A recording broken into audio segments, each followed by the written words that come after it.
Hola, ¿cómo están?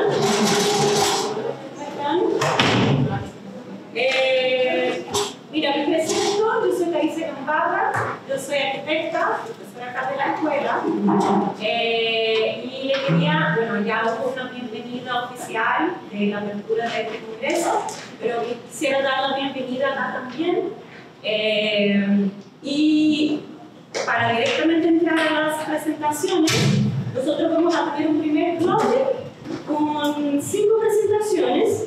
No sé si ustedes también ahí están acompañando en el programa. La primera presentación es de María Carrasco. Si puedes venir adelante, María. Titulada Desafíos de la preservación del patrimonio urbano en Valparaíso, caso, ascensor, Reina Victoria y Cerro Alegre. La idea es que presenten cada uno 3 minutos, les vamos a tomar el tiempo y después sigue la siguiente presentación, son 5 y tenemos 10 minutos de comentarios y 5 minutos de preguntas. También vamos a abrir las preguntas al público, así que éxito a todos. Gracias. ¿Ya? Bueno, esta investigación aborda los desafíos que enfrenta la preservación del patrimonio urbano en Valparaíso, a partir del caso del ascensor Reina Victoria y su entorno en el Cerro Alegre. En el marco temporal de los 2 décadas después de que la ciudad fuera declarada Patrimonio de la Humanidad por la UNESCO, y esto quiere decir que no solo implica una distinción internacional por el valor cultural, histórico, natural de un sitio, sino que también conlleva responsabilidades concretas en materia de conservación, gestión y proyección sostenible. Mediante un enfoque metodológico mixto, se abordan variables tales como el impacto del turismo, la presión inmobiliaria y el rol que cumplen las instituciones, además del financiamiento público y privado. En una zona que está influenciada por una tensión constante entre la preservación del patrimonio y la valorización turística. Bajo la pregunta de investigación, ¿cuáles son los factores sociales que influyen en la preservación del patrimonio urbano del sector Cerro Alegre? Específicamente en la relación con el entorno del ascensor Reina Victoria y el impacto del turismo en este proceso. Se busca explorar los factores sociales que influyen en la preservación del patrimonio urbano del ascensor Reina Victoria, identificando factores sociales, analizando el rol de las instituciones y comparando el caso con un caso internacional similar en marco del tiempo, uso e impacto turístico. Para lo cual se lleva a cabo entrevistas con personas como la encargada de operar el ascensor como tal, el funcionario del municipio encargado del Departamento de Gestión Patrimonial en Valparaíso y una arquitecta residente de la zona. Además de esta serie de encuestas distintas entre residentes y turistas, se valora si que su existencia, consultar a los residentes la frecuencia del uso, opinión del valor patrimonial, su funcionalidad e el impacto turístico de su mantención y financiamiento. Mientras que los turistas saben cuál es la percepción de que exista, funcione y se lo entienden como una experiencia patrimonial. En el caso comparativo, elegí el funicular Buda en Hungría, de 1870, con un muy alto atractivo turístico, igualmente reconocido por la UNESCO, y cuenta con una gestión pública mixta, donde las diferencias radican principalmente en el modelo de gestión y financiamiento, mientras que en el funicular Budapest ha sido objeto de una política patrimonial activa con cierta inversión pública y privada. Además de regulaciones estrictas del entorno urbano, el ascensor Reina Victoria tenía una gestión más intermitente y fragmentada, sin un plan de conservación a largo plazo ni un mecanismo de funcionamiento sostenible. Más que centrarse solo en los aspectos técnicos, esta investigación revela la necesidad de una gestión patrimonial que sea participativa, coherente con el contexto local y que logre equilibrar la protección cultural con el proceso urbano en curso. Muchas gracias, María.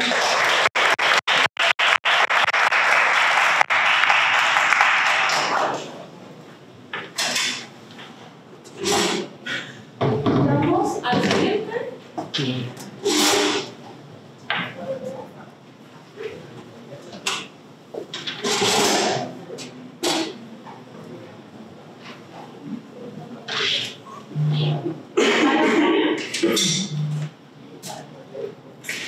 Considerando la creciente llegada de migrantes mujeres a Santiago, nuevas dinámicas interculturales emergen en espacios barriales de comunas como Recoleta. Este estudio se centra en la calle Santa Filomena, ubicado en el barrio Patronato de la comuna de Recoleta, el cual es reconocido por su historia como centro de comercio y acogida de diversas culturas. La investigación explora la relación entre estas mujeres vendedoras inmigrantes y este espacio urbano. Se explora cómo las características urbanísticas de la calle Santa Filomena influyen en su apropiación del espacio, cómo estas mujeres construyen redes de apoyo y gestionan el cuidado de este entorno. Como metodología, se adoptó un enfoque cualitativo en el que incluye trabajo de campo, entrevistas semiestructuradas y mapeo participativo. El trabajo en campo incluyó dos fases claras. Primero, una observación de la calle que me permitió, Así puede pasar.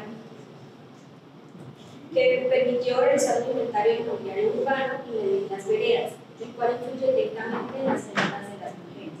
Segundo, se realizó el reconocimiento de vendedoras inmigrantes, en donde se implementaron pautas de observación específicas para su reconocimiento de la actividad pública, como por ejemplo el uso de carritos de supermercado, bolsas grandes para el transporte de mercadería,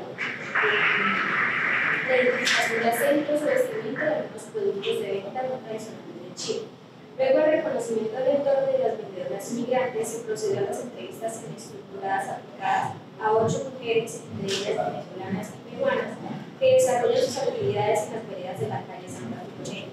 Para complementar las entrevistas, se emplearon mapas participativos que permitió a las participantes expresar visualmente sus experiencias y percepciones sobre el lugar, así como trazar sus recorridos habituales y sus formas de apropiación del espacio.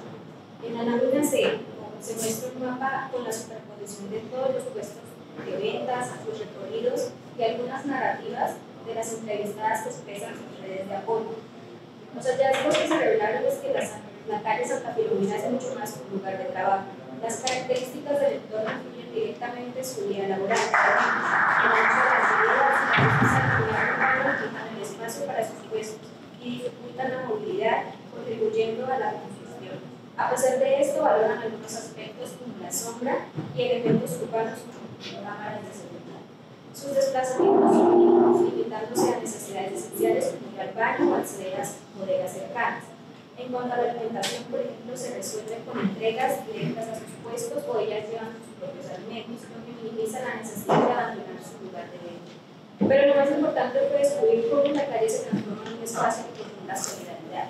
Por ejemplo, varias de las entrevistadas afirmaron que dependen una de otras para usar los baños de negocios cercanos mientras otras cuidan sus puestos. En cuanto a la alimentación, otras mujeres que trabajan en restaurantes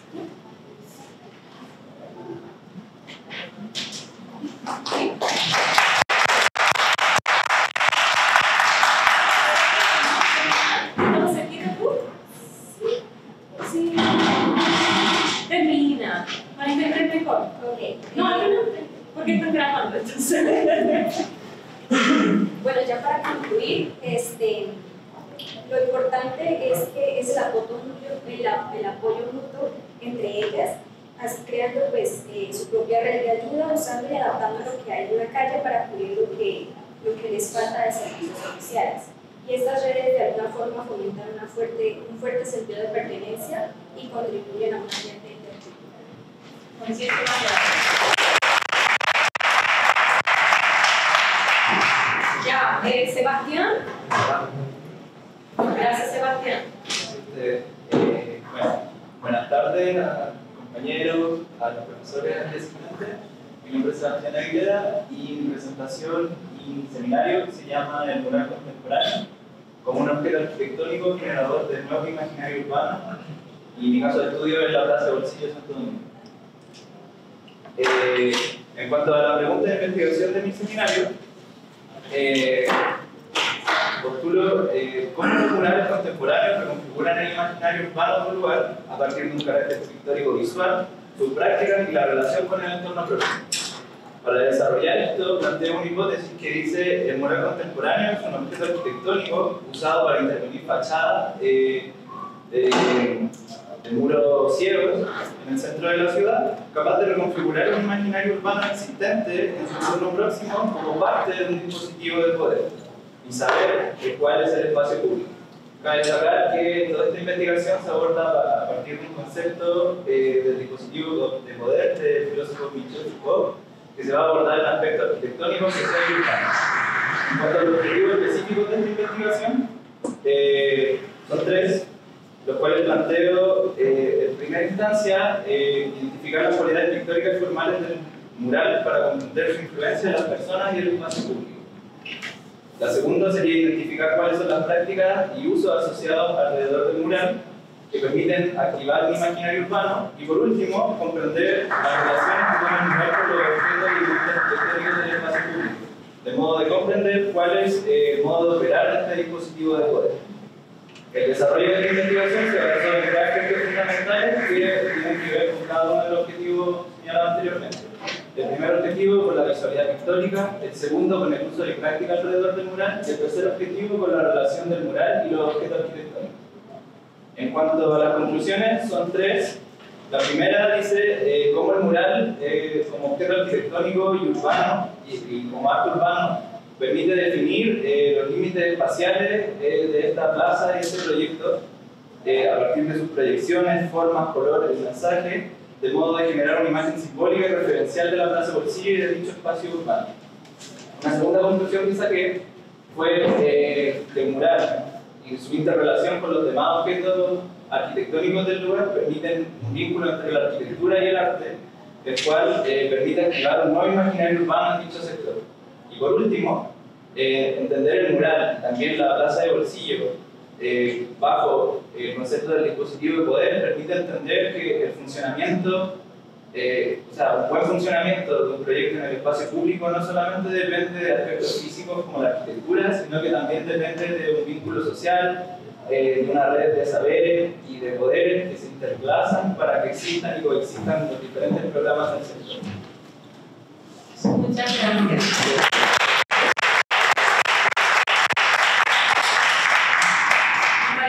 Corriendo un maratón, así como, es como todo. Ya, invito a Josefa. Ya, pero tranquilo, con calma, no es necesario con todo. Buenas tardes, soy Josefa Peña. Mi investigación es de palacio aristocrático a barrio patrimonial constructora. Voy a un palacio desaparecido. Le pido que imaginemos por un momento a Santiago al final del siglo XIX, una ciudad en plena transformación impulsada por la riqueza minera, que dio origen a una nueva élite burguesa.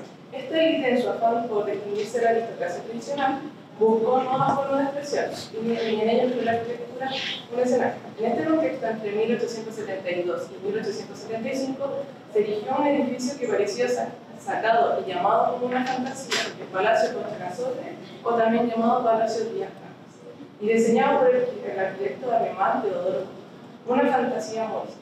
Se convirtió en el centro de la vida social de la aristocracia. Sin embargo, en 1933 este icono de palacio fue demolido y sobre su cimiento nació el barrio Conchitoro, hoy conocemos como la zona típica.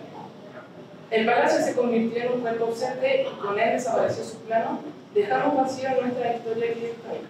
El objetivo principalmente es investigar la relación entre el palacio y el barrio, para finalmente dibujar la planta del edificio ausente. Pero ¿cómo reconstruir lo que no se ve? Mi punto de partida fue el concepto de la huella. La idea de que todo el edificio al desaparecer deja un rastro, una marca sobre el suelo que contiene las claves de su existencia. Mi hipótesis fue que esa huella no desaparece simbólicamente, sino que podía ser físicamente rastreable. Para ello, mi metodología se basó en la superposición de la memoria visual cartográfica.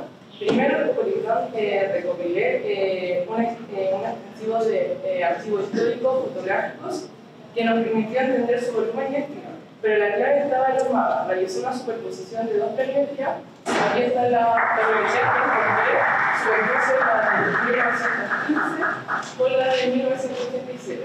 En la de 1915 fue el primer plano que me da a entender dónde estaba el palacio ubicado, y la de 1937 fue el plano donde se declara el barrio Conchitoro como zona activa. El resultado de esta superposición fue el hallazgo central de esta investigación. Descubrí que el trazado del nuevo barrio no fue un diseño independiente. Los muros perimetrales de las casas que vivimos en el barrio se construyeron siguiendo con asombrosa la precisión de las líneas de fundaciones originales del palacio. Quiere decir que el barrio, el palacio contiene como su perímetro. Por eso se dice que esta huella sigue ahí, y no es solo simbólica, y por eso el barrio tiene esta configuración. Esta definición yo la llamé como un palisecto urbano, que es la superposición de capas que al final el pasado y el presente se superponen y queda ahí.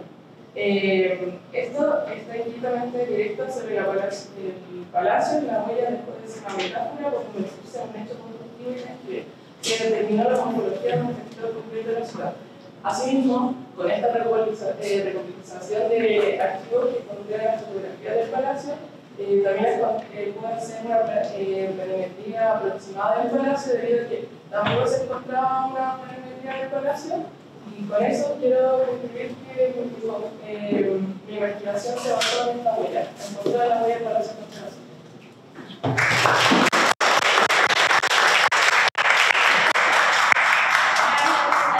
Francesca, ¿qué será? Tú.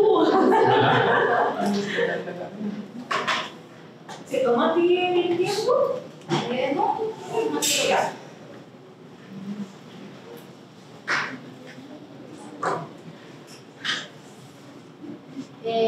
Buenas tardes, mi nombre es Francesca Bastián y quiero presentar mi investigación titulada La estrella, visibilización y catastro del patrimonio arquitectónico de una comunidad. Esta investigación nace a partir del interés por rescatar la memoria de un territorio que muchas veces fue pasado por alto, la comuna de La Estrella, ubicada en la región de O'Higgins. Un lugar rural con baja conectividad que, a pesar de su invisibilización, guarda un valioso patrimonio arquitectónico, especialmente en viviendas tradicionales de adobe, algunas con más de siglo de antigüedad. Un ejemplo claro fue el templo de los Agustinos, data de los 1600, que por malas prácticas fue derrumbado. Lo que busqué fue visibilizar este patrimonio y generar el primer catastro arquitectónico de la comuna. Para eso realicé el trabajo en terreno, levantando fichas por cada vivienda, como se ve aquí en la pantalla, con registros fotográficos, evaluaciones de su estado estructural y también conversaciones con vecinos y vecinos. Como fue con la profesora de Historia de la comuna y bibliotecaria Marcela Vez, que fue clave para reconstruir parte de la historia local. Gracias a este testimonio fue posible entender que este patrimonio no solo vive en su valor material, sino también simbólico y emocional. Entre los resultados se identificaron edificaciones en riesgo con abandono, humedad o daños químicos, pero también hay casos donde la restauración fue respetuosa. Uno de los casos es la Casa Campo, que hoy está proyectada como centro cultural. Este trabajo confirmó mi hipótesis que realizar este catastro era posible realizar y evidenciar con claridad el deterioro y al mismo tiempo entregar una herramienta útil para pensar en estrategias de conservación concretas. También se cumplieron los objetivos planteados: identificar, documentar y sobre todo reconocer el valor de estas construcciones que tienen para la comunidad. En resumen, esta investigación no solo es un registro técnico, es una invitación a mirar lo que por mucho tiempo se ha dejado de ver, porque la estrella está presente y más que nunca. El patrimonio vive en sus casas, pero también en sus historias, en sus fiestas, la memoria de su gente, y protegerlo también es una forma de proteger su identidad. Muchas gracias.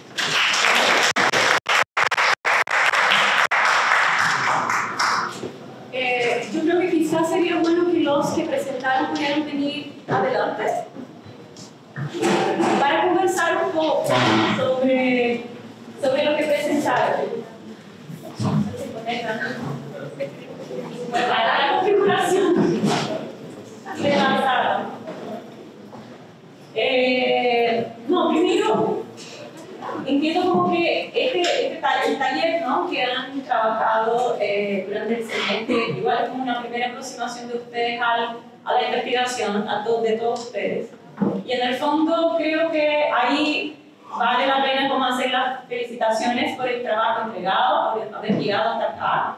Yo creo que es súper importante también mencionar que es un desafío hacer una presentación de 3 minutos, logrando destacar los puntos más importantes, ¿no?, de la investigación. Y en este sentido creo que son investigaciones con temas que me imagino fueron traídos como por ustedes, como motivaciones personales para trabajar y lideradas como por los distintos profesores que les apoyaron en este proceso. Y creo como que cada uno tiene cualidades, ¿no?, y algunas cosas que quizás para futuro tengo algunas preguntas como para hacerles de manera general, pero para futuro que podrían mejorar. Y en el fondo, como cuando presenten sus futuros congresos o presentaciones en clase, en investigación uno nunca habla desde la primera persona. Mi investigación, yo hice tal cosa. Se trata siempre de hablar en tercera porque en el fondo como es un trabajo que aunque uno hizo, pero uno tiene que tratar como de desvincularse un poco de lo personal, ¿no? Es algo que tiene una base fundamentada y eso es como para que puedan ustedes, como cada uno de ustedes muchas veces como mencionaron en primera, entonces eso para el futuro yo creo que es importante mencionar. Yo quisiera saber, y después como hago también la invitación para que otros compañeros o los profesores que están acá puedan hacer preguntas, pero quería entender un poco el proceso de la metodología que han ustedes construido.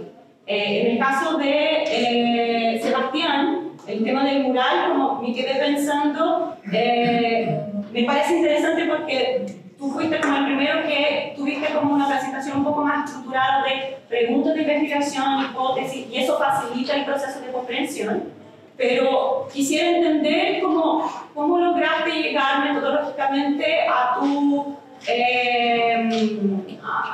metodología y entender también cuál es el imaginario, porque no vi en la presentación que estaba por detrás de estos murales. O sea, simplemente mencionaste el imaginario, pero no lo mencionaste mucho. O sea, en la presentación no quedó claro cuál era el imaginario. En el caso de Natalia, en relación al mapeo de las mujeres migrantes y la relación con el espacio público, también me parece súper interesante, pero también si pudieras explicar un poco el proceso de construcción de la metodología, de las entrevistas que pudiste hacer y la relación de cómo conectar estas entrevistas con el espacio público. Y lo mismo para las chiquillas. Josefa, me parece muy acertado y yo creo que el valor como, por lo menos que quede la presentación porque son los 3 minutos que tenemos acceso, pero el tema como de este concepto de la huella y como poner en valor el concepto y tratar de abordar a partir de este concepto me parece súper interesante, pero también dejar como quizás en las presentaciones, aunque sean cortitas, como más enmarcado el tema de cuál es la pregunta, cuál es la hipótesis y hacia dónde voy con la investigación. Eso creo que queda más claro para los que están escuchando, ¿no? Por primera vez tu presentación. Y Francesca, a mí me pareció, o sea, es un tema que yo trabajo también, porque trabajo en patrimonio, igual que María Carolina, y también trabajo en patrimonio y turismo, así que, pero en relación a las dos, y en relación a Francesca, como entender, Francesca, cómo elegiste los casos. Eso también a mí me interesaba como entender, o sea, es súper interesante haber utilizado como una metodología, en tu caso la metodología más clara, ¿no? Porque es como más conocida, no que sea más clara, como más conocida, como hacer inventario y todo, pero el proceso de selección o identificación de estos casos, quizás podrías ahondar un poquito. Y María Carolina, el tema del ascensor también, si tú pudieras explicar un poquito también del proceso de construcción metodológica, de las entrevistas, que dijiste como que eran entrevistas con preguntas distintas por el perfil del entrevistado, pero esta relación como se basa en esta conexión entre la comparación de los casos, un poco cómo se construyó. Entonces, hice como cada uno, pero ahí les dejo la palabra a ustedes. En mi caso, lo primero que hice fue entender la problemática y establecer como conceptos claves para ir abordando. En mi caso, mi concepto clave lo más importante era imaginario urbano y dispositivo de poder. Pero aledaña a esto estaba el objeto arquitectónico, porque había que entender que el mural había que ligarlo como a la arquitectura y entenderlo como tal. Y así también la intervención urbana y el arte urbano. Y además de eso, fue un trabajo en campo, haciendo entrevistas, entendiendo cómo las personas se relacionaban con el lugar, qué percepciones tenían del espacio y del mural en tal. Y por último se estableció como un análisis más arquitectónico, en donde entendía ya cómo funcionaba, no sé, una serie de programas en esa plaza y cómo funcionaba la Plaza de los Niños, por ejemplo, con el mural. Y uno de los resultados era, por ejemplo, que tenía una relación directa el mensaje del mural, que era como una chica volando, con un cuidador abajo, con las madres que iban todas las tardes a cuidar a sus niños. O los colores vibrantes que tenía el mural, muchas de las personas que entrevisté me decían que eso era como lo más destacado. Y cuando pensaban en la plaza, todos me decían prácticamente que la plaza no es la plaza de Santo Domingo, sino que es la plaza del mural. Así la entendían y conocían ellos. ¿Cuál era la otra pregunta? No, el tema del imaginario. Claro, al final sí, no lo pude abordar porque era tan condensado que se me fue un poquito eso, pero el imaginario que resultaba al final era como bien interrelacionado con el proyecto de la plaza. Era un discurso bien general que era como traer a la familia, a todas esas personas del centro de Santiago que no tienen como un espacio público tipo plaza, parque, cerca, sino que son puros edificios y comercio aledaño. Ese es el discurso de la Plaza de Bolsillo y que se complementa con un mural que tiene toda esta gran dimensión, esta gran escala y que está pensado desde el color, desde la forma, desde el mensaje. Había también un análisis como de simbiótica del mensaje del mural y cómo las personas como que tenían argumentos parecidos con lo que el artista visual plasmó cuando se hizo el mural. Ya. Perdón, y yo sé que se les dice miles de preguntas, pero yo creo que si todos responden nos van a cansar de los otros. Así que, si pueden hablar como muy cortito cada uno, como muy cortito. Bueno, en mi caso, era cómo se relacionaba las entrevistas con el mapa participativo y todo eso.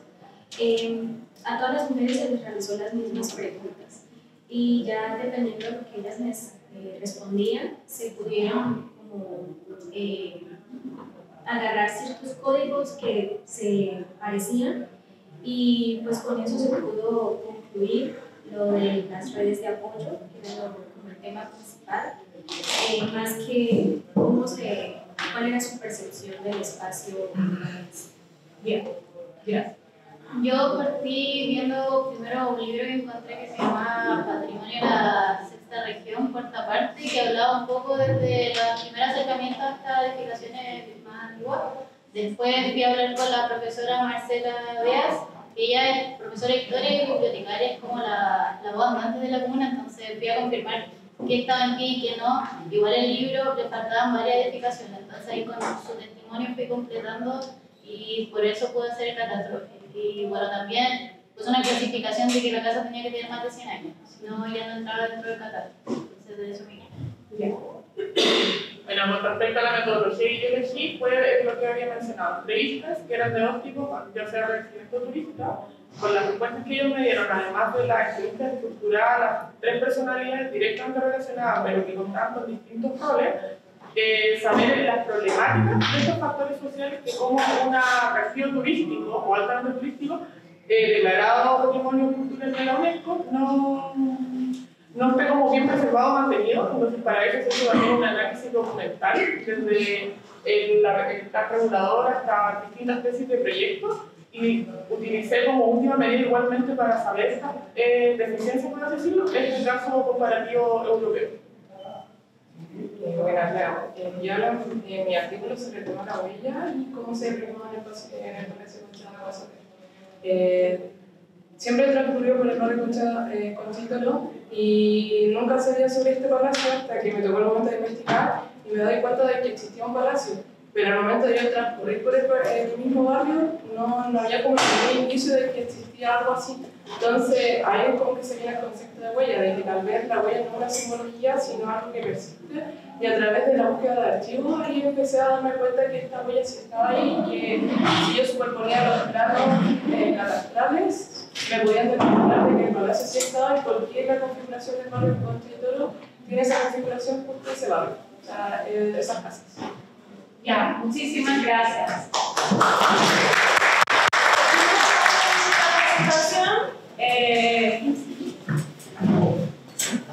Nos va a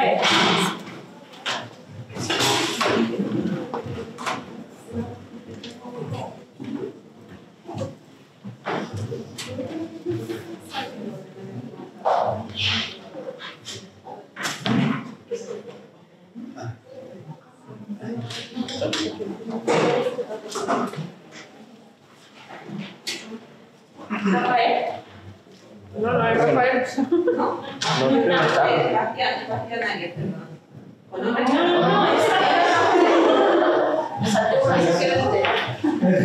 No, no, Rafael Salamanca no está. ¿No? Ya, José Ayala. Sí.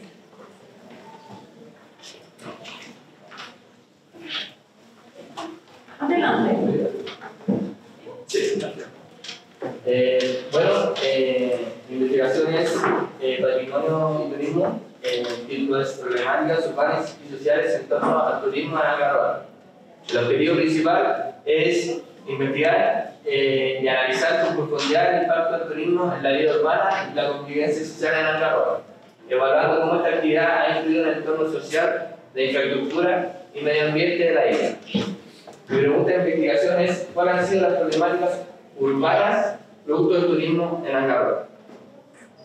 En los últimos años, Rapanui se ha consolidado como una zona de alta afluencia turística. Sin embargo, este aumento sostenido de visitantes también se ha convertido a largo plazo en una gran problemática, ya que genera presión sobre la infraestructura, el medio ambiente y la calidad de vida de la isla. Bueno, y las metodologías al utilizar mi investigación fueron investigaciones cualitativas y de documentos previos existentes, encuestas, cartografías e imágenes satelitales. Se investigó por medio de cartografías problemas asociados a la movilidad urbana en Algarrobo, donde es fundamental para comprender cómo la infraestructura vial y los sistemas de transporte se ven afectados por el aumento de visitantes. Por otro lado, también se analizó el crecimiento poblacional, porque este fenómeno ha presionado fuertemente en la infraestructura de Algarrobo por medio del turismo.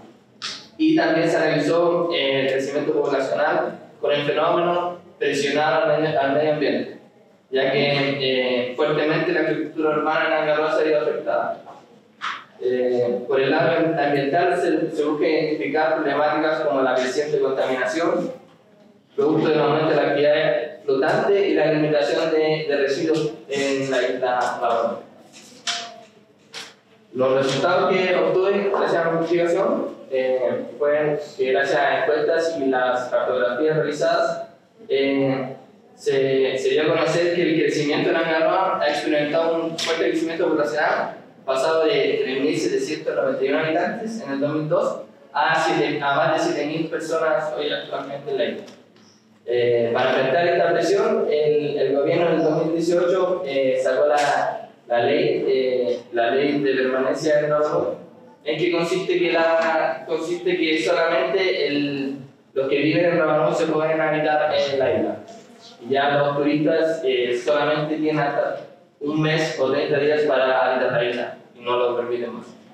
Por el lado vial, los resultados reflejan una percepción crítica sobre la infraestructura urbana en Algarrobo, destacando la insatisfacción en la señalización. Y debido a las encuestas, salió que un 56% ha votado que Algarrobo tiene un mal estado de las calles, en donde ha cometido esto aglomeraciones en las rutas y calles.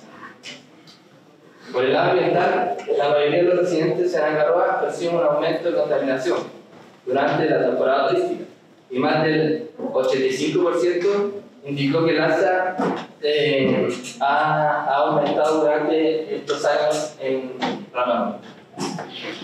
Y para reflexionar, la investigación pretende aportar evidencia que permita reflexionar sobre la necesidad de un desarrollo turístico más equilibrado, sostenible y respetuoso en la cultura y en el entorno de la isla de Rapanui. Eso. Muchas gracias.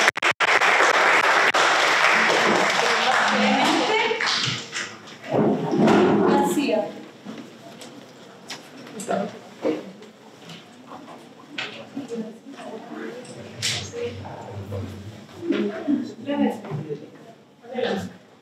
Bueno, buenas tardes. Yo les presento mi investigación titulada Entre lo sagrado y lo estructural, patrimonio en ruinas y comunidad en ruinas, centrada en el caso de la iglesia de la Ermita en Recoleta, tras el terremoto del 27 de febrero de 2010. Bueno, esta iglesia fue construida en adobe con muros de 1.60 metros de espesor y una historia que remonta hacia los 1535 años. Fue severamente dañada por el sismo y según informe del Consejo de Monumentos Nacionales, el 80% de sus muros presentaban grietas estructurales. Desde Chumbre estuvo a punto de colapsar y la torre del campanario quedó comprometida, lo que llevó a su cierre inmediato por razones de seguridad. El objetivo de esta investigación fue analizar cómo los procesos de restauración y conservación antisísmica impactan no solo la estructura, sino que la dimensión simbólica, litúrgica y comunitaria del templo, y cómo esta conexión se ve conectada con posibles restauraciones. Utilicé metodologías mixtas con análisis documental, entrevistas semi-estructuradas, y estudios técnicos estructurales apoyados en planos. Modelaciones y normativas como la NSH 3332, establecida en 2013, enfocada en edificaciones patrimoniales de tierra cruda.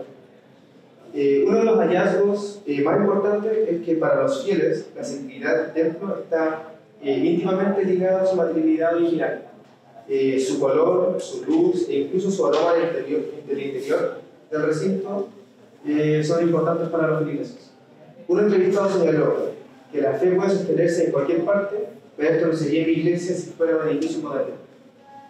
Otro dato relevante es que todos los encuestados indicaron sentirse seguros dentro de la estructura restaurada después de su revisión, lo que contrasta con la creencia técnica que las edificaciones en adobe son siempre percibidas como seguras.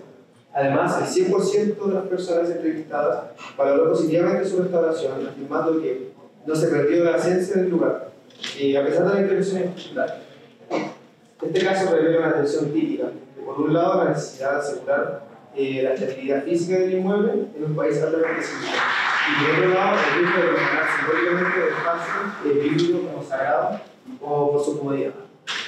Y esa es la presentación.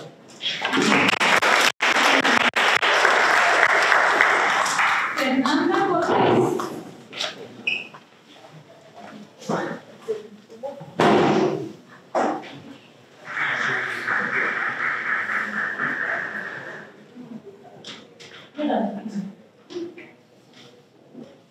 Buenas tardes, mi nombre es Fernanda Cortés Vergara y la investigación que presento se titula Patrimonio y Memoria, Prácticas Culturales y Construcción en el Casco Histórico de Iquique.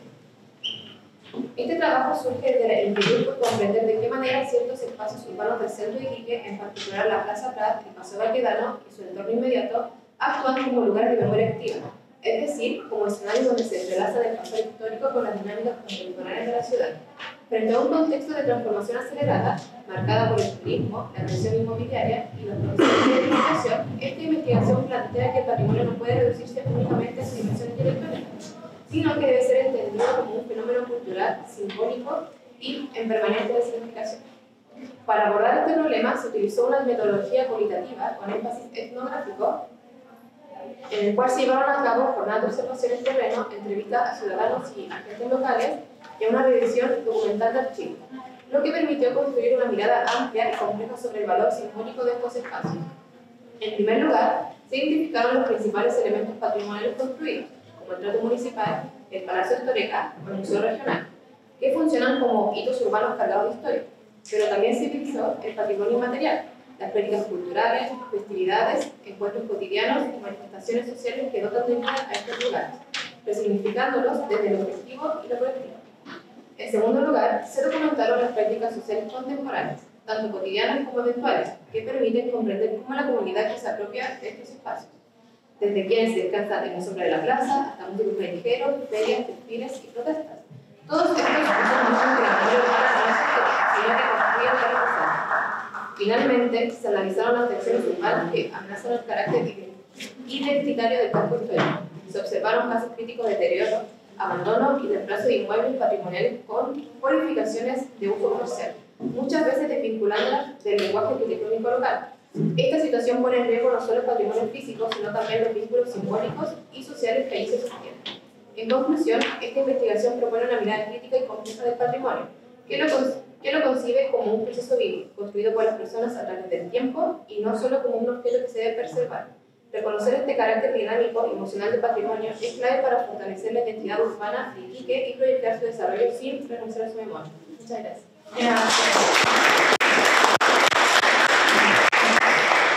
Benjamín.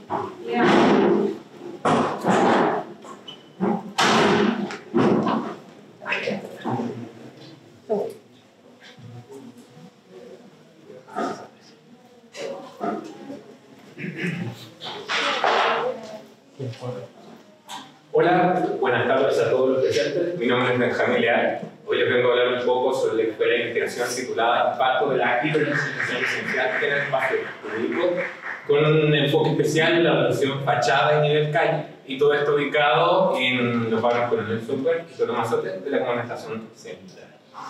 Este estudio nace a raíz del fenómeno de la hiperdensificación urbana, que se caracteriza principalmente por la construcción de edificios de gran altura en zonas de vivienda de un nivel, lo cual genera cambios morfológicos considerables, como es el caso de Estación Central. Y para guiar este estudio nace la pregunta: ¿qué impacto tienen las transformaciones morfológicas de las fachadas derivadas de esta hiperdensificación en el uso y configuración del espacio público? Y para responder a esta gran pregunta, el primer método utilizado es hacer una reconstrucción histórica y morfológica desde el año 2000 hasta el año 2024 para identificar las distintas fases. No sé si se pudo ver el video. Para identificar las distintas fases y los distintos cambios, los años más importantes dentro de este avance morfológico. Posterior a eso, también se hizo un levantamiento fotográfico, es decir, obviamente el trabajo en terreno, y para hacer un catálogo de las distintas fachadas que había en el lugar, obviamente enfocándose netamente en los edificios hiperdensos. Y los distintos tipos de fachadas que se encontraron es fachadas permeables, o sea, directamente que tienen una conexión con la calle, y fachadas un poco más cerradas que la antes de un portón, una reja o un antejardín antes del acceso que es directo al edificio. Entonces, teniendo en consideración estos dos tipos de fachadas, el trabajo en terreno también empleó la identificación de las distintas dinámicas, que en este caso son el comercio informal, la basura, el flujo peatonal y los estacionamientos informales. Entonces se analiza cada una de estas distintas fachadas y cuáles son las dinámicas que se dan en cada una de estas, y las grandes conclusiones que se dan es que, a diferencia de lo que se cree que fachadas más, con más vitalidad urbana, en estos contextos hiperdensos la conclusión es que fachadas más abiertas o con acceso directo o más permeable, si bien hay más flujo peatonal, hay más dinámica en estos contextos de hiperdensificación, eso se incrementa demasiado, lo cual provoca mayores conflictos, como no son estas dinámicas. Y en fachadas más cerradas, que la antecede un portón o una reja, o que no tienen un acceso directamente con la calle, si bien también es menos flujo, menos interacción con la calle, reducen también estos conflictos urbanos que se dan en Estación Central, en estos barrios Coronel Sucre y Totomazote. Muchas gracias.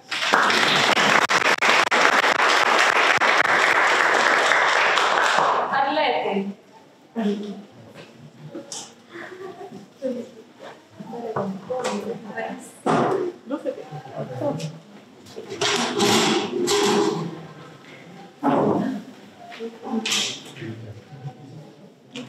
Buenas tardes, mi nombre es Arleta Augusto. El nombre de mi presentación es respecto a la economía del ocio en el barrio Bellavista.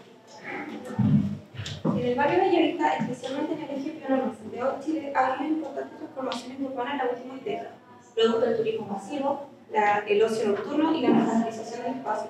Estos cambios han generado tensiones entre el desarrollo económico y la residencia.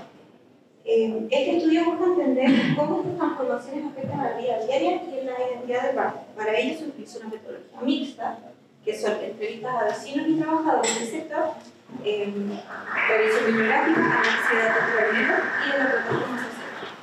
Los resultados muestran una creciente problemática en la noche con la cantidad de delitos. Como se muestra en el gráfico que entre enero y abril de este año se registraron 335 delitos, que esos en la noche son 271 que se pueden mostrar en este espacio, que son el 80% del total de todas las denuncias, y de esos se dividen en tres grandes como grupos, que uno son las incivilidades del sector, que son el estado de ebriedad y consumo de alcohol en la vía pública, que esos son 33 denuncias, perdón. Después vienen los de mayor connotación social, que son 199, que ahí viene el robo, hurto, hurto y agresión, perdón. Y los 39 restantes corresponden a denuncias de ruido. El análisis muestra lo mismo, que en las zonas pariales se puede ver de que estos delitos no son en el barrio en general, sino que se dividen en 6 zonas, y esas 6 zonas me arman el 58% de las denuncias, que 3 están en el eje Pío IX, 2 están en Antonio López, perdón, una está en Antonio López Bello y una está en La Piña.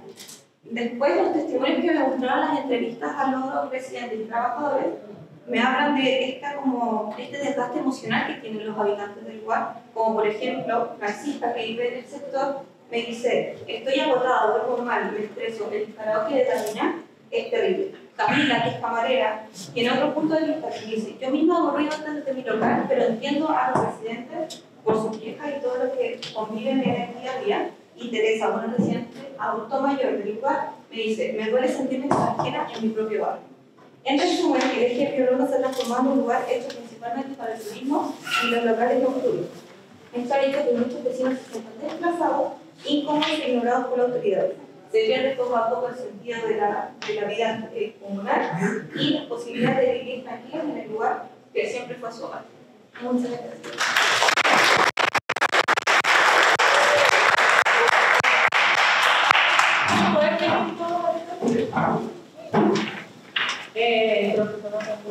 Voy a hacer comentarios muy generales, pero igual como quisiera dejar un espacio para preguntas porque no tuvimos tiempo en la primera parte. No sé, los profesores que están acá, si tienen como alguna pregunta a los investigadores. No, igualmente felicitarlos por sus presentaciones, por el trabajo. Decirles como que también me parece como súper interesante, son casos como muy variados todos, ¿no? Desde la primera sesión y esa sesión también. Desde el tema muchos pasan por el tema del turismo, ¿no? Como un elemento o un fenómeno importante, un fenómeno que ha afectado de distintas maneras a este espacio urbano y ha afectado también con el día a día cómo nosotros relacionamos con el tema más patrimonial o el tema más histórico, ¿no? De nuestra ciudad. Y eso me parece como que es interesante como de relevar porque en la sesión como que yo estuve también, el tema fue tocado y creo que es importante e interesante que puedan como reflexionar sobre ello, ¿no? El tema de la hiperdensificación que menciona Benjamín también yo creo que me pareció como súper interesante el trabajo. A ver, La Viñita es un caso súper emblemático y a mí no me quedó muy claro algunas cosas como de tu trabajo, pero yo creo que es interesante como caso de estudio y entender el proceso de restauración o de intervención que se hizo y la necesidad, ¿no? por estar en un país sísmico, por necesidad como de protocolo quizás para estas iglesias o estos edificios patrimoniales existentes. No sé, quisiera dejar como un espacio, no sé si los profesores tienen alguna pregunta. Marco, perdón que les pongan así, no sé. O Anita y Paula que están acá. ¿No? No, a mí me parece una presentación súper interesante. Iba a comentar todo su Benjamín, muy buen presentador. Me parece que lo hizo muy bien. Una cosa que no podría destacar aquí es de no de dar lectura, sino en mostrar la descripción. En el caso de La Viñita, yo había ahondado y tenía preguntas sobre la parte más estructural, yo soy bioestructural. Y me quedo corto con la idea de cómo la gente sabe o no sabe de los esfuerzos culturales que se llevaron a cabo, más allá de la percepción que tú mencionaste, que incluso huele igual, digamos. No sé si tú puedes comentar algo en relación a eso.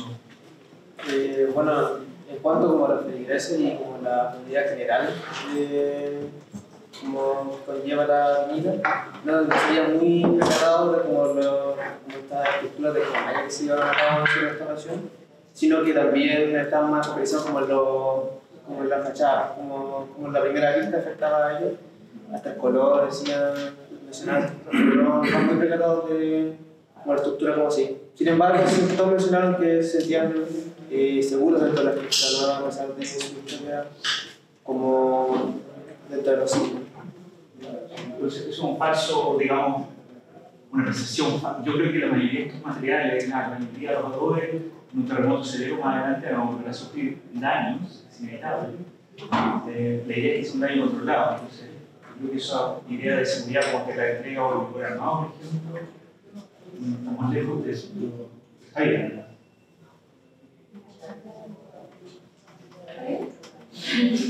Un comentario que me encuentro bueno, sobre buena instancia, ¿no? El sector integrado, y se ve un nivel de relación final muy coherente. Y también hay que hacer énfasis en la metodología que usar. También tenía una pregunta para el también ya ese esa encuesta el 100% de las personas que están conformes con. Me encuentro interesante, ¿no? Como el psicólogo, ¿no? Y ahí sí vamos a tener la pregunta como arquitecto, si hay discrepancia o no, porque también hay reconstrucciones que a veces pueden tener matices técnicos para tener una opinión tan profunda, o sea, un punto de vista crítico, de pronto hay paso histórico, etc. Y la gente no percibe porque hay otras cosas, como fiel. Eso. Sí. Yo, solo para terminar, yo quisiera como mencionar en general, porque fuiste como el mismo pateado. Pero en el caso de yo también tenía como algunas dudas, porque yo creo que es un caso emblemático, es una iglesia como emblemática, y la restauración que igual como la intervención que hicieron, la restauración que hicieron, igual como conozco algo, he tenido la oportunidad de hacer la visita al lugar, pero creo que para potenciar como tu trabajo quizás, como tener más insumos del proyecto, ¿no? Porque ahí mostraste como algunas fotos, algunas imágenes como del proceso de restauración de la iglesia y fuiste como más a la percepción del público, que igual como en términos de investigación es súper, para nosotros que somos arquitectos, quizás queda súper fuera de nuestro rol. Y me hubieras pedido como a aproximación como más bien arquitectónica, en el fondo como de entender mejor el proyecto, las estrategias proyectuales de intervención y que son súper interesantes. Y quizás también la relación entre esta iglesia que está restaurada en este minuto, pero la casa parroquial y todo el borde que tiene problemáticas complejas, con la casa parroquial que está tiene problemas no diría estructurales, pero son como una serie de intervenciones que se hicieron en este edificio que es súper bonito también y súper importante históricamente, o sea, histórico, pero que tiene intervenciones que fueron hechas así como sin un proyecto tan pensado integralmente, ¿ya? Entonces, quizás esta relación podría ser interesante como a futuro si te interesa el tema y seguir con el tema. Yo creo que podría haber sido. Eso, quisiera agradecer a todos los que están en la hora por las presentaciones, a todos también que estuvieron en el primer bloque, a todos los que estuvieron acá escuchando también, los estudiantes que van a presentar en el segundo bloque con la profesora Anita, y felicitarlos y nos vemos y ya tenemos que seguir conversando y reflexionando sobre los temas. Muchas gracias.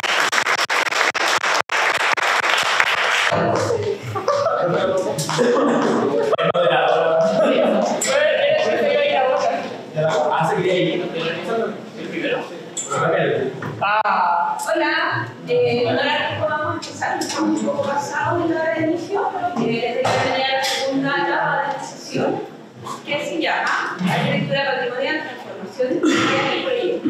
Así que vamos a escuchar 5 presentaciones, con una pausa, con unos comentarios míos. Soy la moderadora, soy la dona de la sección de comunicación, y después seguimos con el otro. Partimos con Matías. Buenas tardes, el título de mi presentación es Patrimonio y Transformación Turística Urbana, análisis del impacto de la declaratoria de zona típica en barrio Yungay. El problema que aborda mi investigación es la tensión entre la preservación patrimonial y las transformaciones urbanas derivadas de la declaratoria de zona típica. Específicamente los efectos en las dinámicas sociales, económicas y arquitectónicas del barrio. El caso estudio corresponde al barrio Yungay, ubicado en Santiago de Chile, declarado zona típica del año 2009, con una actualización y ampliación del año 2019 como se por su valor histórico, arquitectónico y comunitario. El objetivo principal de la investigación es analizar cómo la declaratoria ha incidido en las dinámicas turísticas, económicas, de uso del suelo y percepción de los habitantes. La metodología utilizada combina enfoques cualitativos y cuantitativos, entrevistas a habitantes, análisis comparativo de uso del suelo con la realidad actual del sector, comparación de fotografías para abordar cambios arquitectónicos y análisis de la oferta turística del lugar. El ensayo lo estructuré principalmente en 7 capítulos. El primero, Patrimonio y Turismo en Barrio Yungay, contextualizo la relación del patrimonio y la cultura y el turismo en contextos urbanos latinoamericanos, enfatizando cómo las declaratorias patrimoniales buscan preservar valores históricos, pero que a menudo generan transformaciones contradictorias. En el segundo capítulo, Turismo en Barrios Patrimoniales, profundizo en los conceptos clave, como turistificación, gentrificación, explorando cómo la valorización económica de estos sectores atrae inversiones en base al turismo que alteran la composición original de los barrios. En el tercer capítulo, Contexto Histórico de Barrio Yungay, repaso la historia fundacional del barrio y la evolución urbana, el protagonismo de la comunidad frente a la declaratoria de zona sur. En el análisis del movimiento turístico, que son acá, recopilo principalmente la oferta que viene siendo de restaurantes, centros culturales, museos y además de la oferta de Airbnb, que se puede representar aquí en este mapa de acá, donde descubrí que la zona que está en rojo más oscuro es donde se presenta la mayor oferta, que va vinculada también a que son edificios más nuevos y que van como en la segunda parte de esta declaratoria, la de 2019. Después paso a la arquitectura del barrio, donde se hace un registro de distintas tipologías presentes en el sector, comparando tipologías arquitectónicas tradicionales con edificaciones modernas, evidenciando la discrepancia de los decretos presentes en el lugar. En el sexto capítulo, Percepción de los habitantes, presento los testimonios de los entrevistados sobre cambios sociales, gentrificación, desafíos burocráticos, la importancia de la vida de hoy. Finalizando, el patrimonio y cambio social evalúa las tensiones entre la protección y el desarrollo urbano, ejemplificando casos puntuales donde edificios modernos coexisten con viviendas patrimoniales, cuestionando la actividad de la presencia. Finalmente, la conclusión de la investigación es que estas declaratorias han fortalecido la identidad barrial y revitalizado espacios culturales, pero también ha acelerado procesos de gentrificación y turistificación, desplazando a los residentes tradicionales y alterando la morfología. Muchas gracias.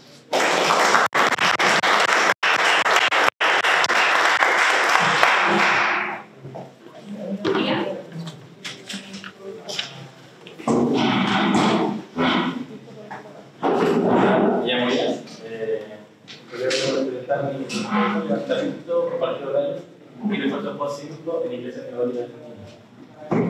Esta investigación se centra en el análisis del estado estructural de un conjunto de iglesias de negocios de Santiago, con creación de 1850 y 1950. Estas segmentaciones influenciadas por la estética europea, ejecutada principalmente en la ingeniería caracterizada por el bajo capacidad estructural, donde ya las cascadas de compresión prácticamente sin existencia de esfuerzo constante, representa una alta vulnerabilidad frente a los frecuentes símbolos de territorio. El estudio tiene como objetivo registrar y evaluar el estado de las iglesias y tan vulnerables son, incluyendo el refuerzo de la sociedad en este contexto. Para ello se aplica una metodología basada ampliamente a lo largo de Europa por digitales, que es una ficha estructural que se basa en la evaluación de más elementos, es decir, por arquitectónicos que dicen como la fachada, muros, todo de la iglesia,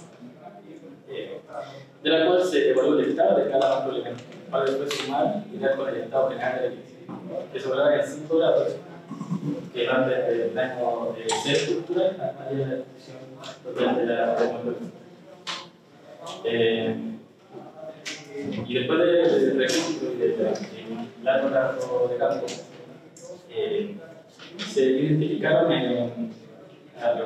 que de los 9 casos, 8 no superan el grado 1 del daño o magnitud del daño, que se llama no tienen daño estructural. Excepto uno que fue el caso de la vía de Borja, llegando al grado 3 con daños graves en torre y con mayor potencia de daño, pero la torre con varias presencias de bicicletas, repitiéndose 32 casos. Mientras que en el plato del campo se identificaron intervenciones estructurales en solo 3 iglesias neogóticas. Estos refuerzos se realizaron principalmente en la actividad de metálicos y tirantes metálicos, así como la incorporación de ¿cómo se dice? Son como cadenas para sujetar la estabilidad de tensión. Estas intervenciones de casa reflejan la necesidad de extender este tipo de pacientes a un mayor número de iglesias. En general, las iglesias que tengan bajo daño estructural tienen un alto índice de daño, más probablemente pueden en el momento de colapsar. A partir de estos daños se le ve una importante vulnerabilidad estructural para la mayoría de las iglesias, presentando un alto índice de daño, de la cual hacen la falta de programas que para conservar este tipo de iglesias. En este contexto, el estudio no solo diagnostica un problema, sino que también ofrece una fuente de información para prevenir futuras interacciones de las que se quieren.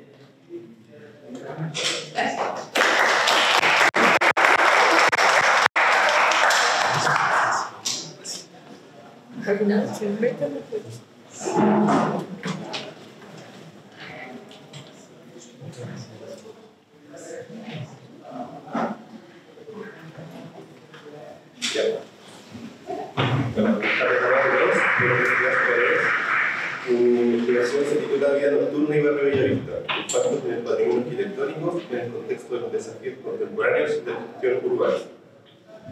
La vida nocturna del barrio Bellavista constituye un fenómeno urbano de alta intensidad sociocultural y económica, pero también un foco de tensiones respecto a la conservación del patrimonio material y natural del sector.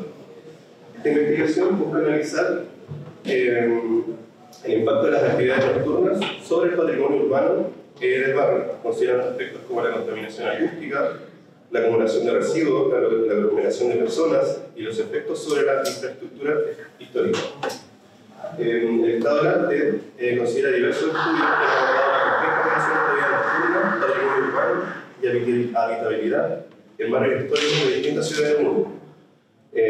Un ejemplo de ello es el caso del barrio húmedo de León, en España, donde se ha documentado cómo la concentración de bares y locales nocturnos en inmuebles patrimoniales ha generado tensiones con los residentes debido al ruido, la congestión y el deterioro del entorno construido. Desde el marco teórico se abordan conceptos como el patrimonio urbano, el centro histórico y centro urbano. Podemos entender el patrimonio urbano como el conjunto de inmuebles, edificaciones, monumentos y espacios que por sus características, atributos y valor histórico son reconocidos oficialmente por el Plano Regulador Comunal de Santiago. A su vez, Jorge Gardoy en 1981 define los centros históricos como todos aquellos asentamientos humanos vivos fuertemente condicionados por una estructura física proveniente del pasado. Luego, para entender la problemática, el barrio Bellavista de Santiago ha experimentado en las últimas décadas una transformación urbana acelerada, impulsada principalmente por la instalación de bares, pubs, discotecas, restaurantes en antiguas casonas de cité de valor patrimonial. Si bien la dinámica de bares y pubs ha revitalizado económicamente la zona y la ha posicionado como un atractivo turístico y bohemio, también ha generado una serie de tensiones urbanas y sociales que ponen en crisis la sostenibilidad de este modelo de desarrollo. Entonces, ¿de qué forma la vida nocturna del sector pionero del barrio Bellavista afecta la conservación del patrimonio urbano? Entonces, la investigación se va a desarrollar desde un enfoque metodológico mixto, combinando técnicas cualitativas y de análisis espacial para abordar el fenómeno estudiado. Además, se realizan entrevistas semi-estructuradas a distintos actores claves vinculados al barrio, como residentes, trabajadores, estudiantes y locatarios, donde finalmente se exponen sobre qué acciones consideran prioritarias para proteger el patrimonio urbano del barrio. Donde una de las respuestas que más se repitieron fueron que se da mayor fiscalización, sanciones en torno a la vida nocturna del barrio y también implementar mayor iluminación y seguridad. Finalmente se sugiere profundizar estos hallazgos mediante una muestra más amplia que permita enriquecer la comprensión de la dinámica urbano-patrimonial del sector y orientar estrategias de conservación más integrales y sostenibles, ya que esta muestra consideró solamente unas 40 personas. Eso, muchas gracias.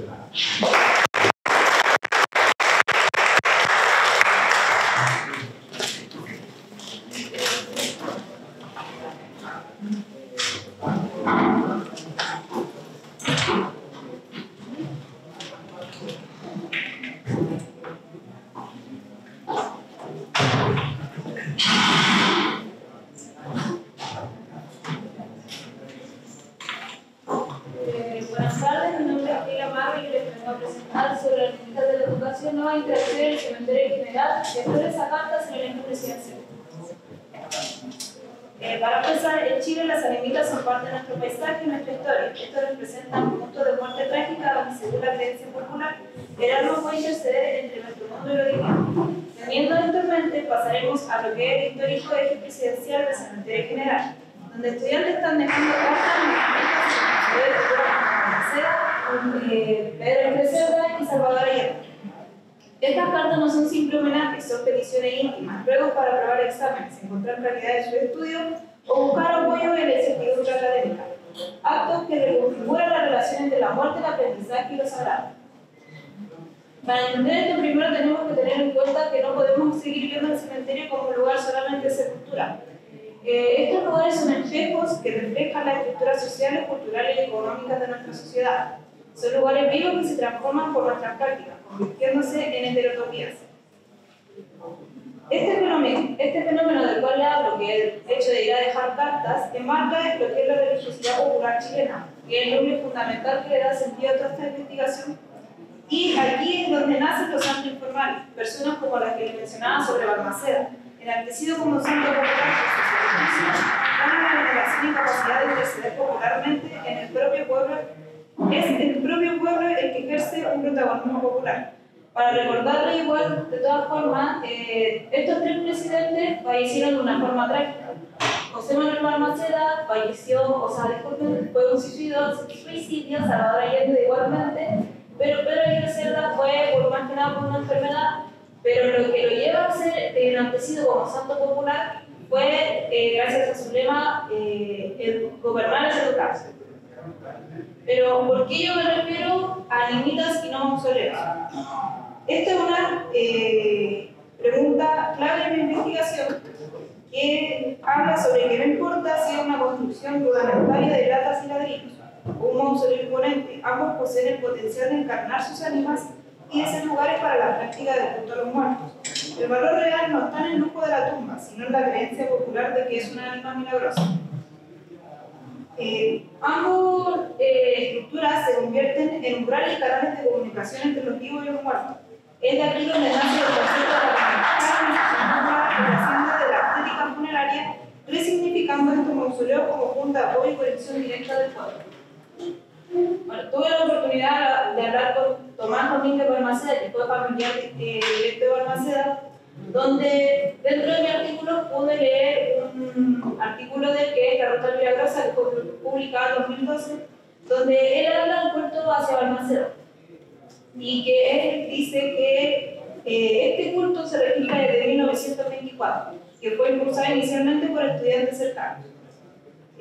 También cabe mencionar que durante mi investigación le comento a Balmaceda sobre que hay otras actividades que son de las demás mausoleos, pero él me menciona que al momento de publicar el artículo, estas tumbas no presentaban actividades, por lo cual esto nos habla de una clara expansión y adaptación de esta práctica.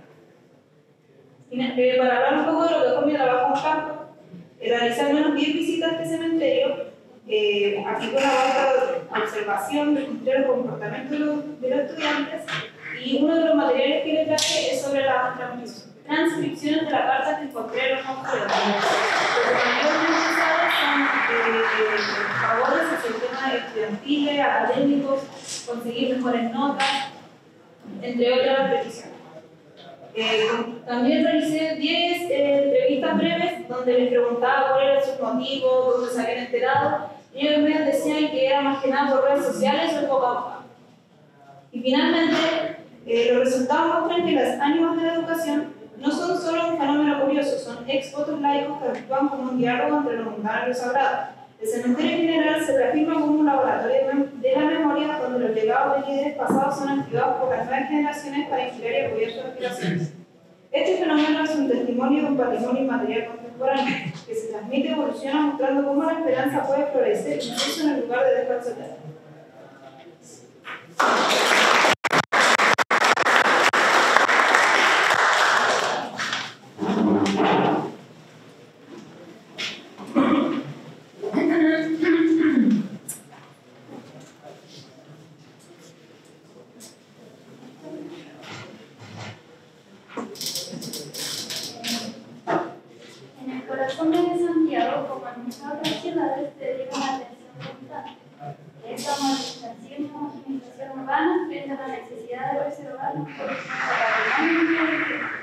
Este trabajo se centra en esa atención, analizando un caso emblemático de la Plaza de Armas, que es la demolición del histórico Bazar y su reemplazo por una nueva proyectada en el año de 1980.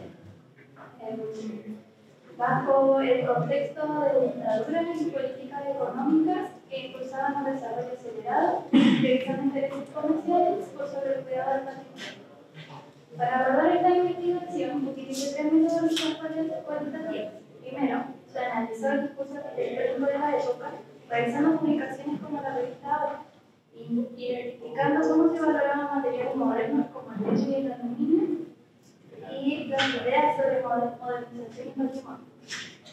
Segundo, se realizó un análisis histórico de cómo se fue transformado y cómo este cambio materializa las tensiones entre progreso y memoria en el espacio público. Tercero, se investigó la percepción ciudadana a través de encuestas a 35 personas que transitan por la Plaza de Armas, recogiendo cómo se vive y se siente este cambio urbano. Los resultados de la investigación fueron claros. Desde el análisis profesional se confirma la preocupación por la pérdida de identidad y de memoria urbana, a pesar de la adopción de estilos modernos. El caso de Bazar ejemplifica este conflicto, mostrando cómo se prioriza el interés económico y estilo global sobre el valor histórico. Y la percepción de las personas también lo refleja. Fue vista como una distribución visual y un símbolo de desarrollo que ignora el patrimonio. Algunos datos que evidencian son que el 86% considera que la torre no se integra con el edificio histórico de la plaza y hasta que el 91% cree que se alteró la memoria histórica y la identidad de todo. Y bueno, cada hallazgo subraya la importancia de un diálogo consciente entre desarrollo y memoria urbana para que nuestras ciudades avancen sin perder su historia musical.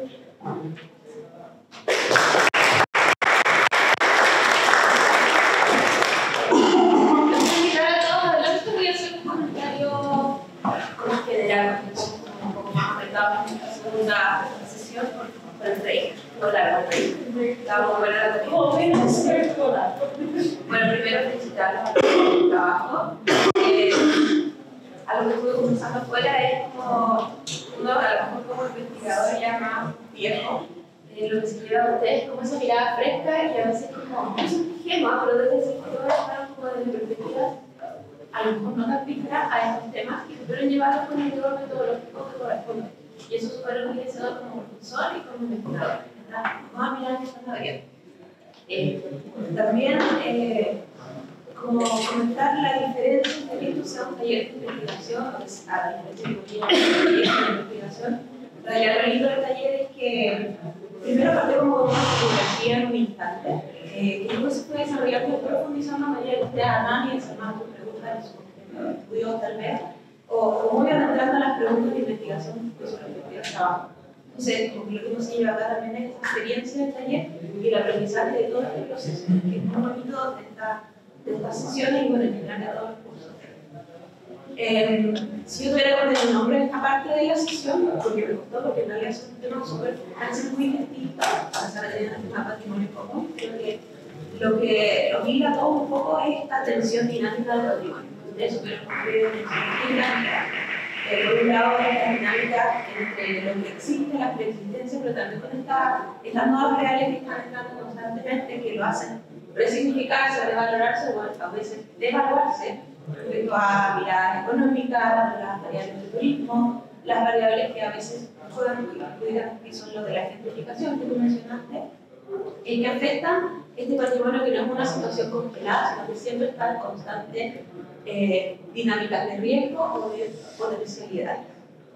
También me pareció que el trabajo de guía, por ejemplo, también nos enfrenta una realidad que tal vez es más histórica, que son las dinámicas de los valores estéticos de distintos grupos. O sea, ¿por qué en 1880 se les ocurrió a todos hacer traer esta relación con las iglesias neogóticas? Es algo que podríamos profundizar. Y que después que repercute también en modelos de enseñanza, de los tratados, por qué el similitud entre todas ellas, cómo se aprendían y qué eran exactamente esos valores estéticos que se transmitían aquí para ver estas cosas que estamos viendo construidas y sus falencias, porque en realidad son importaciones que a lo mejor no se adecuadas a la realidad científica, como puede ser un valor estético.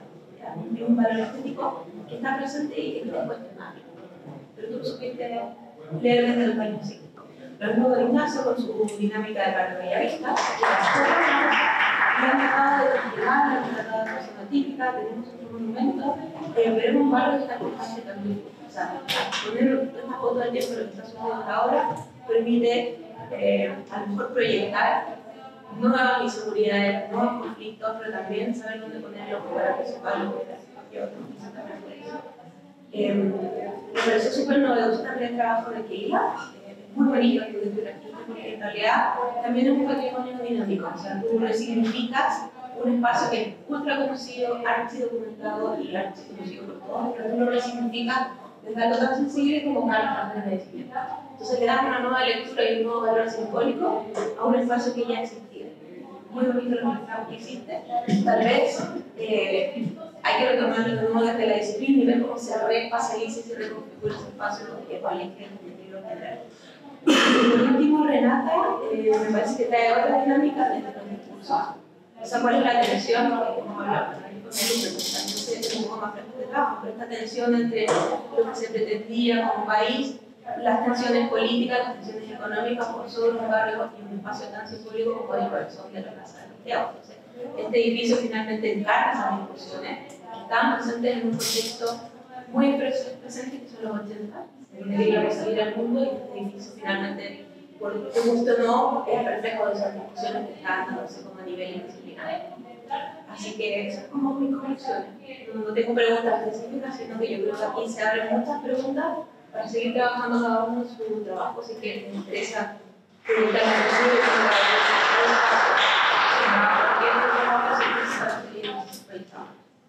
eso. ¿Quieres preguntas? ¿Quieres contar? Muchas gracias, ¿no? Bueno, gracias. Gracias.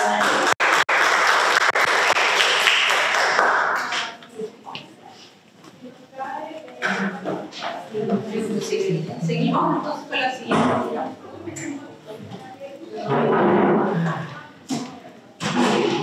Valentina Barreto.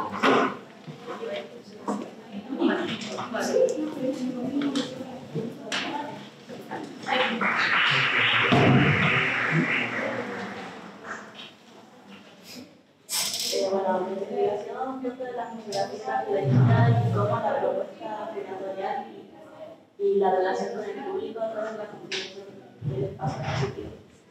Para empezar, la investigación dibujé las plantas del museo, entendiendo el recorrido y entendí la lineal y ascendente con respecto a cómo suceden los acontecimientos en el historia.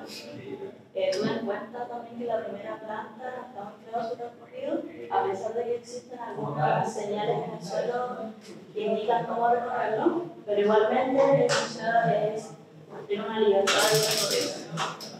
También cuenta, con respecto a la relación con el público, cuenta con recorridos pedagógicos para los colegios, para los extranjeros igual.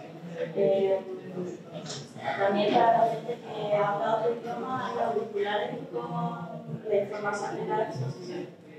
Bueno, también fui al museo sacando algunas fotos que muestran la interacción del público con las exposiciones. También entendiendo que los pasos tienen como circulación y la permanencia para ver las exposiciones. Y en conclusión, la arquitectura no solo al ver el curso curatorial puede ser potencia, y elementos como los parlantes del principio de las carreras, también los bancos para ver las proyecciones audiovisuales son una potencia que tiene, no sé. Y asimismo pude identificar como específico donde el espacio no solo es nada, sino que también conforma una pausa emocional, las salas de testimonio y iluminadas para que cada persona individualmente o el paciente pueda ver las testimonios de la persona. También favoreciendo más esa experiencia como íntima de cada usuario. Gracias.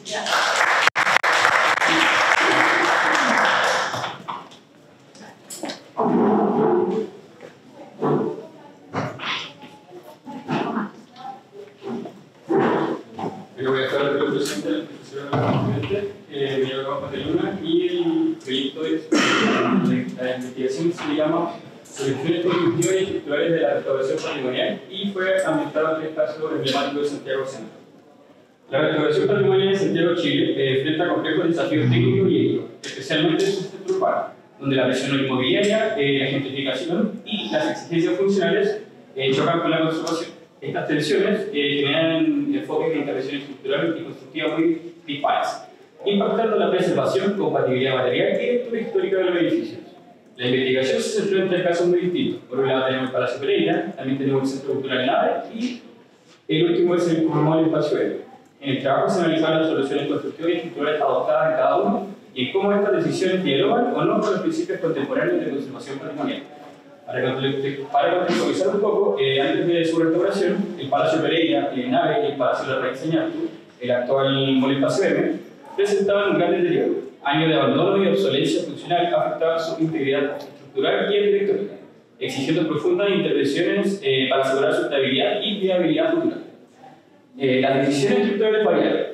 Para comenzar, tenemos el Palacio Pereira, que por ejemplo optó por reforzar su albañilería original con inyecciones de yeso, buscando autenticidad. También tenemos a Nave, que insertó una nueva estructura metálica independiente, modificando el histórico y contemporáneo. Y en contraste a estas dos, tenemos el Mall Espacio Verde, que se limitó básicamente a integrar la fachada a una nueva estructura, priorizando el uso comercial sobre la integridad constructiva. Asimismo, la evaluación según los criterios de ICARSA muestra contraste. El Palacio Pereira exhibe una alta compatibilidad, ya que su refuerzo estructural es respetar la autenticidad material y formal, siendo reversible y distinguible. Nave, aunque añade estructura autónoma, también cumple al hacerla discernible y no alterar el comportamiento original del edificio. Pero sin embargo, el Mall Espacio M se desvía drásticamente, pues su enfoque de fachadismo y la demolición interna ignoran principios como la mínima intervención, la compatibilidad y la legibilidad de la estructura original, priorizando lo funcional sobre la integridad patrimonial propuesta por ICARSA. Para concluir, tenemos que estas diferencias no solo responden a criterios proyectuales o técnicos, sino que se marcan en un contexto legislativo débil y desactualizado. En Chile tenemos la ley número 17.288 de Monumentos Nacionales, que está vigente desde el año 1970, y continúa siendo el principal instrumento legal para la protección del patrimonio edificado. Sin embargo, esta ley ha demostrado ser insuficiente frente a los desafíos contemporáneos de la conservación, al operar desde una lógica declarativa y sancionadora, sin ofrecer herramientas eficaces para la gestión integral, la fiscalización técnica o el incentivo a intervención respetuosa y sostenible. Su fragilidad normativa permite que casos como el del Mall Espacio Verde se desarrollen dentro de marcos legales activos, poniendo en riesgo la autenticidad y permanencia del patrimonio construido.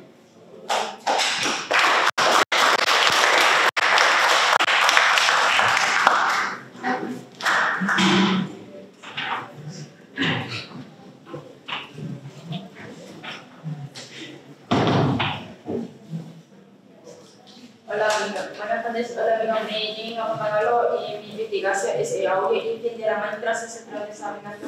Mi trabajo aborda el patrimonio y el deterioro. El caso de estudio es la maestra central de examinando. Mi investigación fue la causa del abandono y el deterioro de la maestra. Según responde dos preguntas: ¿cómo se entiende la idea de deterioro y su dimensión física y social aparte en el caso de estudio de la maestra? ¿Y cuál es el valor asignado por la comunidad al caso de estudio? La información necesaria se llevará a cabo con visita a terreno, hacer registro fotográfico, revisar la información de material bibliográfico y archivos de noticias o de empresa. La maestra se está examinando en su inicio. La maestra en su inicio a partir del siglo XX fue un punto ferroviario importante reconocido por su arquitectura pionera en Domingo Amado, en la reparación de locomotoras y el incremento del paisaje urbano, siendo el centro y motor económico y social de esta comuna. Abandono físico con crisis económica. Con la crisis económica del año 1929 comienza el abandono de la maestra. Hasta el año 1996 se produce el cierre definitivo de su puerta sin mantenimiento, esto agravado por el terremoto de 2010. Además de vandalismo y daño intencional por la falta de urbano, los movimientos y las diversiones sociales a favor de la maestra. Gracias a la intervención de trabajadores ferroviarios y otros actores sociales, el 2 de marzo de 2010, el Consejo de Monumentos Nacionales la declaró Monumento Histórico por su patrimonio industrial. Proyecto Boulevard Cultura Maestra. En el año 2013 nació el proyecto Boulevard Cultura Maestra, que se consiste en transformar las estructuras en su centro comercial, pero entre una crisis económica y hasta la fecha no comienza a obra. Manifestaciones sociales. El 30 de agosto de 2014, la comunidad se manifestó por el objetivo de designar al proyecto Boulevard Maestra. La comunidad quiere espacio para la cultura, áreas de envejecimiento, conservación de la memoria y sobre motivación. Las marchas y movimientos sociales fueron diversos y variados de trabajadores ferroviarios, actividades de estos obreros y comités de defensa patrimonio de cultura maestra central de San Fernando. La agrupación de ferroviarios mártires, la coordinadora maestra de todos juntas de vecinos y autoconvocados, en fin, la expropiación para construir un centro cultural que oriente a la edificación y su valor histórico. Visita a la plaza. Hoy la visita a la plaza se va a completo abandono y un cierre perimetral que no permite ingreso debido a riesgo de derrumbe. Conclusión. La maestra provocó una expansión urbana con población obrera en torno a esta industria ferroviaria, generando una gran auge económico, social, cultural y examinando.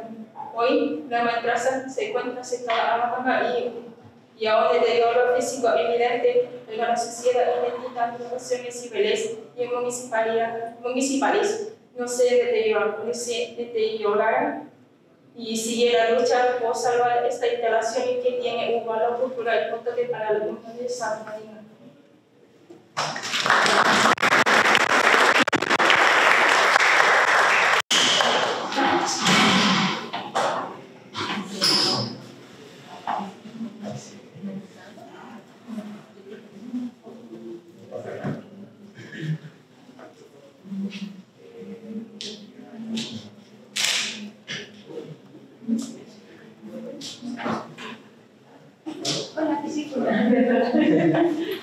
Mi nombre es Nicolás Salinas, el título de mi investigación es Habilidad del ex Hospital Regional de Rancagua en su proceso de reconversión a la Universidad O'Higgins.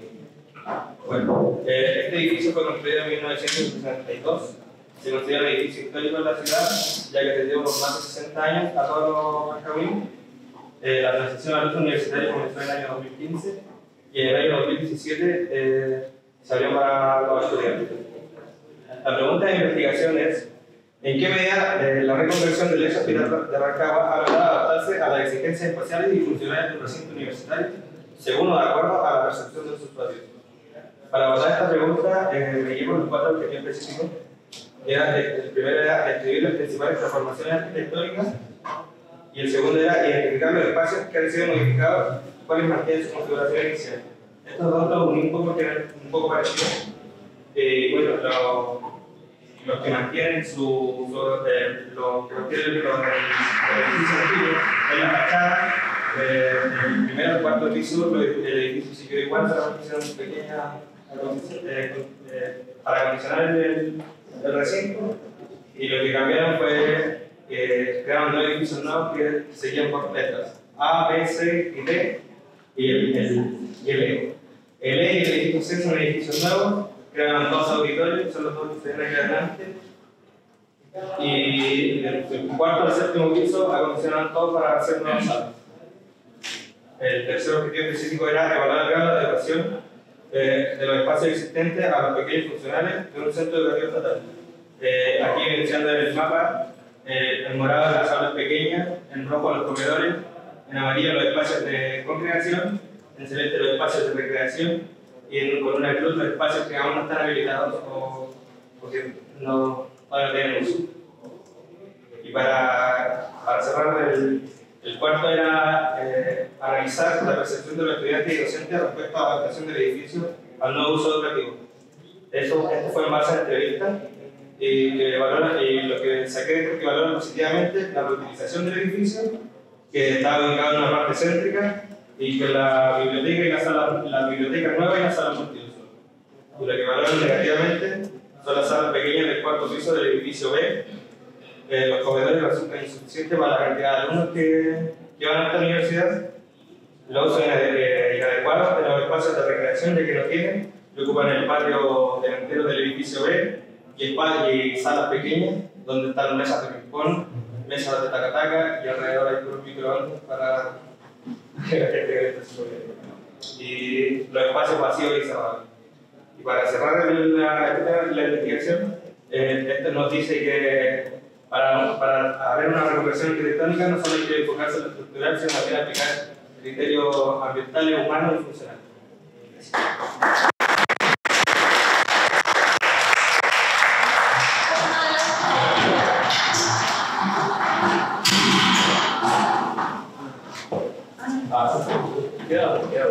Así. Sí, un rival. No, acá. Sí, sí, sí. Queramos. Porque que se toma al último. Perdón. Sí.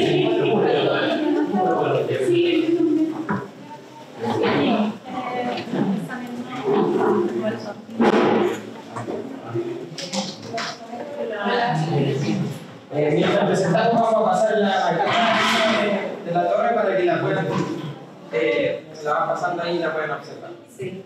Bueno, le vamos presentando. Nosotros hicimos un trabajo sobre la estructura del terremoto. En este caso tomamos el caso de la Basílica de la Merced, que es una iglesia que tiene vestigios ya de 400 años, un patrimonio ya dentro de la memoria colectiva, ¿cierto?, de los centeninos, y que representamos tanto un análisis como los atributos patrimoniales, los valores, los históricos, y también terminamos con una presentación estructural, también simulando algunos casos que hemos tenido de terremotos y según también su declaración de estos terremotos en función y en respecto a la historia.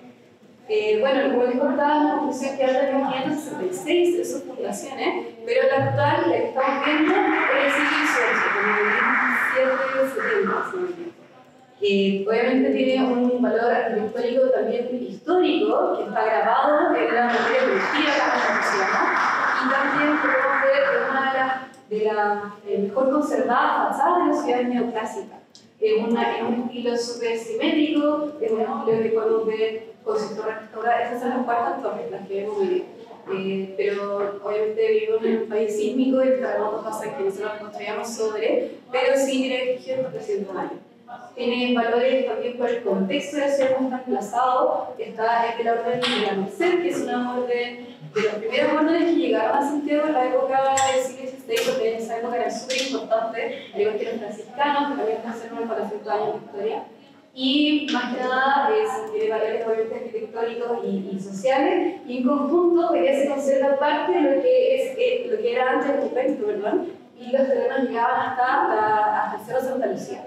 y estamos en calle Mercedes, para que se imaginen lo importante que era la presencia de los mercenarios en la ciudad, que hoy día solo queda esta ala, que hoy día es el museo y el histórico tradicional, y se los dejo bienvenidos y invitados. Perfecto. El foco de la investigación, si bien obviamente se levantó el total de la basílica, el foco fueron las dos torres, hacer un diagnóstico ya sea de conservación y de identificar las patologías para posteriormente hacer de alguna manera o nosotros proponer hipótesis de colapso o de futuras intervenciones. En este sentido, ya sea en el terremoto del 95 o del 2010 o las seguidillas de terremotos que Chile ha tenido, las torres fueron las que mayormente se vieron afectadas y las cuales tuvieron que pasar por una serie de refuerzos. El equipo para poder lograr el levantamiento de la torre utilizó la tecnología de puntos que a través de un escáner 3D láser genera un gemelo digital de lo que hoy en día tenemos y que también gracias a eso podemos construir una maqueta.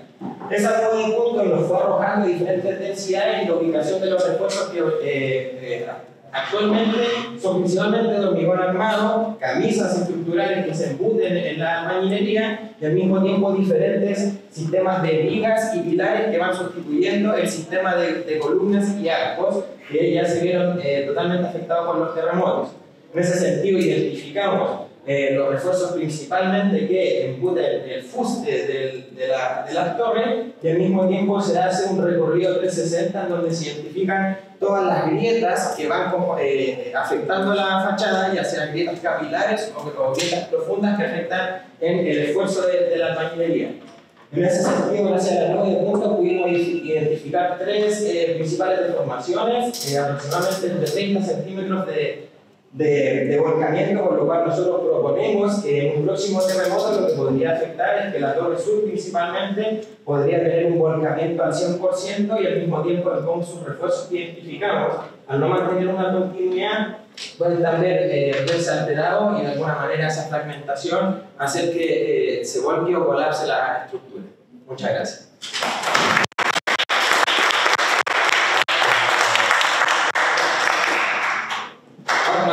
Sí, sí, ahora sí.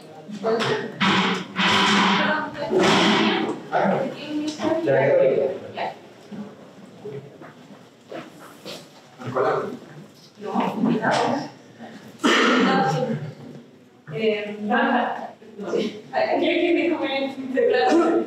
Trabajar con un marco. Sí, Marco Barriento y Cristian Sandoval. Sí, fue. Lo perdimos. Bueno, yo como le pongo nombre a todo para tratar de entenderlo, yo creo que esta sesión genera acción sobre el patrimonio desde distintas miradas, muy diferentes y muy amplias. Me pareció lo de Valentina Vargas, toda esta mirada museográfica, que es yo creo que una constante crisis que tenemos entre arquitectura y la construcción del relato histórico.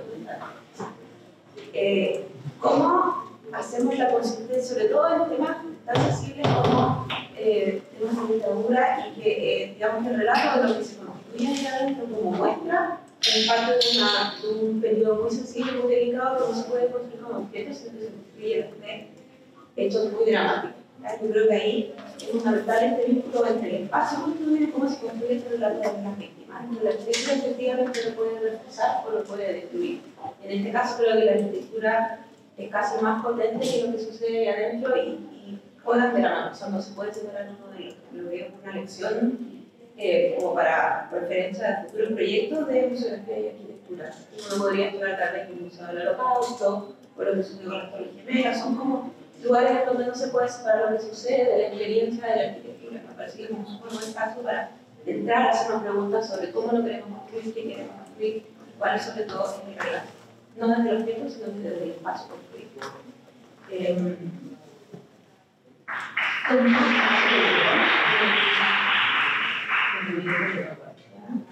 La pregunta de la columna me pareció como que quedaba implícita en su trabajo, que también era muy bonita, era hasta dónde llega la estructura antes de empezar a hacer proyectos y empezar a intervenir en el proyecto y empezar a generar cuestionamientos y debates en los tratados de conservación. Creo que explorar ese límite delicado entre refuerzo y ya intervenir especialmente un elemento también es un trabajo delicado en el proyecto y es una acción sobre el patrimonio. Me parece que los casos son súper pertinentes y que dar mucho más recursos. O sea, todos ellos, además de tener esta intervención de arquitectos de súper renombre, también pusieron en crisis la pregunta de qué es lo que se preserva aquí adentro. O sea, se preserva el edificio, se sostiene el muro. En el caso de Palacio Pereira, el trazado de la planta, que fue como la destrucción eterna en este edificio, que en un minuto había muy buenos proyectos, pero en realidad se eliminaba con un trazado de tipología objetiva que había en ese espacio. Y creo que traer esos temas de discusión nos refuerzan también como disciplina y sobre futuras intervenciones. La maestranza también es un tema eterno. Te estaba preguntando a Thais porque yo ya me perdí, porque llevo muchos años estudiándose y no podía creer que todavía estaba así de abandonado. O sea, hay libros, Andrea Ortega lleva años con estas cosas, y me parece impresionante que siga así de abandonado. Entonces, que siga apareciendo en los trabajos de pregrado. Por un lado uno la alienta porque dice hay esperanza y que se va a cuidar, pero por otro lado como esa desesperanza sigue votado. O sea, ¿cuántos años llevamos estudiando esto? Pero no abandonar esos temas también es parte de lo importante de este curso. Es decir, esto, además la escala que tiene, la escala es gigantesca. O sea, es un espacio que hay que pensarlo bien y no acelerarse en cambiarlo, pero también uno quiere que sucedan cosas hoy. Yo por todos los años que llevo abandonado. Y toda la teoría y todo esto, y el patrimonio ferroviario, ahí sí lo que sabe más que yo, es parte fundamental del patrimonio de la humanidad.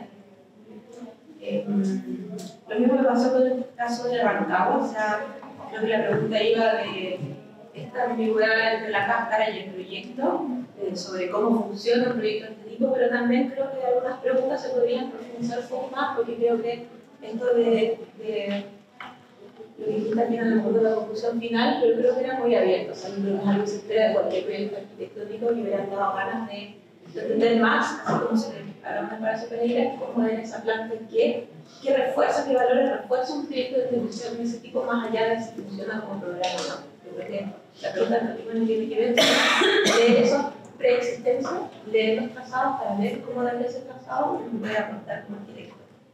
Y el trabajo de ustedes, que no lo teníamos incorporado, me sorprendió, primero por lo profesionalismo. O sea, creo que ustedes tienen al alcance unas herramientas que ya se quisieran en muchas escuelas. Y desde eso hicieron un trabajo que está muy bien, o sea, un trabajo técnico. No, es difícil entrar en preguntas porque son datos como muy concretos que ya están evaluados por los software, por las máquinas y todo. Pero también es interesante entrar en esta mirada más profesional a como el esqueleto de esta iglesia, porque uno la conoce por fuera, pero no conoce cómo funciona, y ustedes tienen esa mirada de entenderlo en dinámicas. Y eso es lo que permite la tecnología, abrir otras preguntas y otras lecturas en algo que es visual, estático y tiene como sus reglas de la materialidad, y esto permite adelantarse a situaciones que van a pasar probablemente mañana, pasado mañana o en 2 años, no sabes, pero va a pasar. Y creo que es, no sé si trabajar en un equipo más grande, o sea, que generan más dudas de cómo llegaron a esto que del trabajo mismo en sí, ¿no? Cómo funciona el equipo, cómo llegaron a esas herramientas y bueno, y cómo pueden seguir utilizando las herramientas para otros casos. Ahí quizá podría hacer esa pequeña obviación. Fue un equipo bien grande en realidad, aproximadamente entre 10 personas, incluyendo también los profesores. Y en ese sentido la herramienta del láser scan no lo ofrece la universidad, sino que fue un atrevimiento nuestro, donde quisimos incluir a 3 arquitectos más que vienen de la Universidad Mayor. Ellos de alguna manera nos ofrecieron ya su tecnología del láser scan y de alguna manera esa colaboración llegó a poder hacer el proceso, que obviamente ellos lo hicieron como por amor al arte, por así decirlo, porque sabíamos que sentimos una responsabilidad ante cómo podemos a través de la tecnología poder hacer o mediar de mejor manera lo nuevo con lo preexistente. Entonces de alguna manera también fue un atrevimiento en donde también lo invito porque sé que muchos todavía son alumnos, entonces invitarlos a que tengan ese atrevimiento, no necesariamente los límites de la universidad van a ser sus límites, entonces también pueden impulsar ustedes a la universidad a alcanzar nuevos objetivos. En ese sentido eso se hizo con parte del equipo. Y entender que los trabajos de investigación a veces se te escapan de las manos multidisciplinarias. Totalmente. Y entrar mucho está colaborando, eso también es importante. Rescatar esa voluntad de trabajar en equipo. Yo solamente haría una acotación en relación al algo como que tú dijiste, de que ustedes generaron como un gemelo digital. Sí. Y en el fondo, el gemelo digital, per se, o sea, no es que no tenga el gemelo digital es el primer paso para generar el gemelo digital. Como la nube de puntos, lo digo porque también en el Centro de Patrimonio de la UCE nosotros tenemos el ACESCAM y también hacemos este tipo de trabajo. Y se hace mucha confusión porque está súper de moda el tema de gemelo digital, el aeropuerto tiene un gemelo digital. Pero por ejemplo, recién salió de que la Catedral de Santiago también tenía un gemelo digital y no lo es. O sea, la Catedral ahora recién está empezando el proceso de escaneo con número de puntos, pero el gemelo digital significa que tienes un modelo igual en lo digital y tú puedes medir todas las cosas que pasan en lo físico, tú lo mides igualmente en lo digital. Entonces, por ejemplo, simultáneo. Entonces, por ejemplo, si en temas de humedad, empieza a tener algún problema de humedad en lo físico, en lo digital no puede prevenir o tener como con antelación lo que puede pasar. Entonces, la nube de puntos está súper bien porque en el fondo es una tecnología que va a permitir que uno pueda generar este gemelo digital, pero no lo es todavía. O sea, ahora tienes como la herramienta como de reconstrucción de este edificio, pero no lo puedes como tomar como un gemelo, ¿sabes? Yo creo que agradezco igual ese aprendizaje porque en el mundo profesional que nos desenvolvemos, todos utilizan el gemelo digital cuando ya se modela. Entonces, este es el modelo Revit que se hizo mediante la nube de puntos y a eso le llaman gemelo digital. Entonces, está bueno entender de que de alguna manera el modelo realmente debería tener casi lo mismo que tiene la construcción en el computador para poder estar analizando esporádicamente o en simultáneo. En Santiago, hasta el momento, porque donde sabemos, el único edificio que tiene un gemelo digital es el aeropuerto de Santiago. Que lo miden constantemente. Que lo miden, que tiene ahí como funciona como de manera paralela y perfecta, ¿sabes? Porque tiene que tener sensores, tiene que tener una serie de otras cosas como que permiten que tú simultáneamente puedas tener el control del edificio. No es el objetivo final, pero claro, la nube de puntos es un paso anterior donde tú tienes como toda la información por si pasa cualquier cosa, tener una precisión de prevención y de conservación y sostenibilidad a lo largo del tiempo. Sí, o sea, que ya tiene un valor distinto. O por supuesto, es innovador de todas maneras y o sea, nuestro ideal es como cada 5 años ir a hacer el mismo ejercicio, ir comparando y midiendo y sacando estadísticas y sacando data para pensar a futuro claramente cómo se ve cosas. Y cómo se comporta, claro, cómo se comporta el edificio a largo plazo, de todas maneras.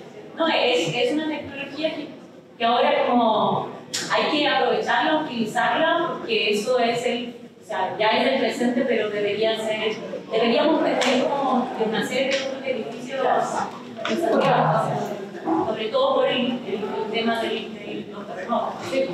Notre Dame se había hecho un levantamiento de 9 puntos los años antes de que se quemara y gracias a eso hace como... Exactamente.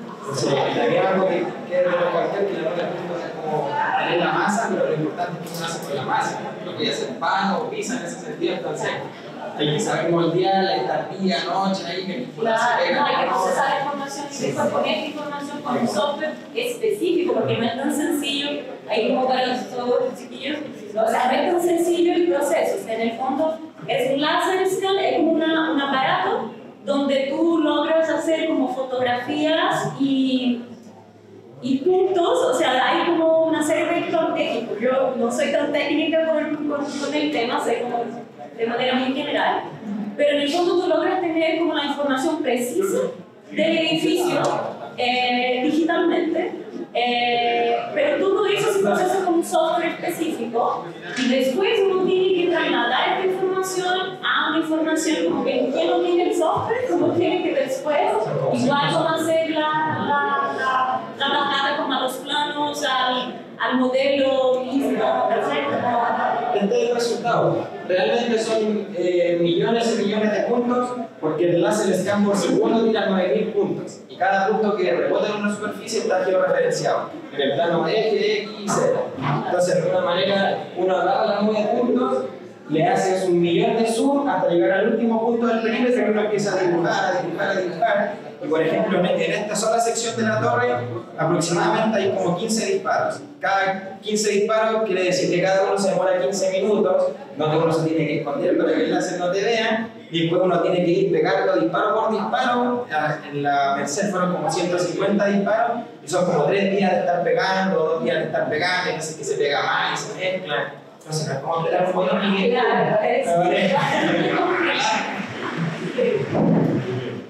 Ya. Muchas gracias. Gracias a todos. Gracias a todos.